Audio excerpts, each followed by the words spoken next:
اگه میخواید بدونید دانشگاه ما چه شکلیه این ویدیو رو تا آخرش ببینید.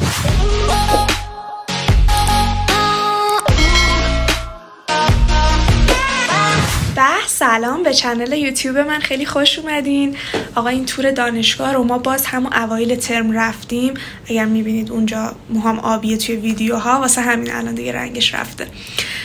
و رفتیم جای مختلف دانشگاه رو دیدیم، مثلا آزمایشگاه ها، اسکیل لب، ورزشگاه و اینجور چیزا. حتی یه سری جاها هم گفتن ویدیو نگیرین ولی من براتون ویدیو گرفتم. اگر حالا کسی مثلا دوست داره در آینده بیاد این دانشگاهی، اگر هم دانشگاهی هستیم توی کامنت ها اعلام حضور کنین. و دیگه باحال بود دیگه، رفتیم دور زدیم تو دانشگاه. حتی میگم اسکیل لب جاییه که ما باید بریم اونجا روی ماکت ها تمرین کنیم، مثلا بخیه زدن و جراحی کردن و اینجور چیزا رو. بعد اونجا گفتن که فیلم نگیرید، ولی من گفتم من برای بچه یوتیوب باید فیلم بگیرم. ویدیو رو کامل ببینین. Love you minute. Bye.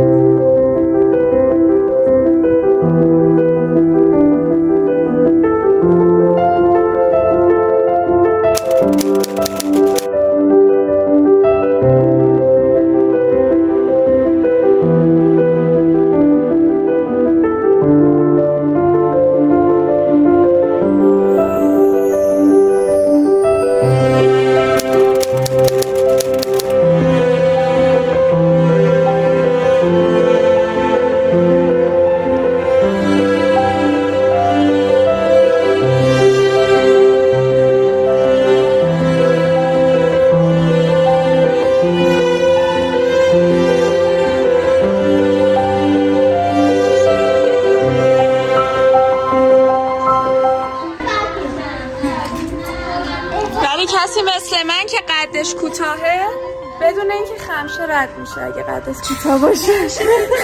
میزه خود نه باید جواب درست با احترام مرد که میخوام باید بشن سرشون زیر باشه یه وقتی تواضع به خاطر تواضع.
مخصوص علوم پزشکی یه کتابخونه کلی داریم مال همه رشته هاست، ولی این کتابخونه مخصوص رشته های علوم پزشکیه.